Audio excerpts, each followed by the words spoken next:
আমরা কথা দিয়েছিলাম, করে দেখিয়ে দিচ্ছি। এক সপ্তাহ হয়নি সরকারের বয়স। ভগবান শ্রীকৃষ্ণ যেমন 6 দিনের মধ্যে পুতনা বধ করেছিলেন, তো পুতনা, হিড়িম্বা যত আছে, বকাসুর, মঘাসুর, অঘাসুর সব বধ হবে। কাউকে ছাড়বো না আমরা। আমাদের মুখ্যমন্ত্রী যে স্পিডে কাজ করছেন, বিরোধীরা বুঝতেই পারছে না কোথায় ঘর সামলাবে, কি করবে। বাংলার মানুষ খুব খুশি, আশীর্বাদ করছেন। আর আমরা পুরোপুরি আমাদের মাননীয় মুখ্যমন্ত্রীর সঙ্গে আছি। তিনি যেভাবে এগোচ্ছেন, বাংলা তাকে পুরো আশীর্বাদ দিয়েছে। ভুলে যাবো না, যার সরকারটা পাল্টে গেছে। যে যত বড় হোক, হনু, কাউকে ছাড়া হবে না। তো খোদা মেহরবান, তো গাধা পাহলওয়ান, অনেক গাধা পাহলওয়ান হয়েছিল, সব গাধাকে ঢোকানো হবে। এখন বুঝিয়ে দেওয়া হয়েছে একটা গাধা, তার বেশি নয়। সে নেতা হোক আর অভিনেতা হোক, সে অনুগামী হোক, প্রতিগামী হোক, যেই হোক, ভুলে যায় যেন না, বিজেপির ইতিহাস সারা ভারতবর্ষে আছে। পিঠের চামড়া গুটিয়ে না, হাতে দিয়ে দেওয়া হবে।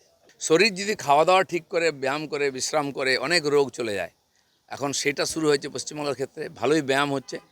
তো এই সময় রোগ ব্যাধি সব ধীরে ধীরে সরে যাবে।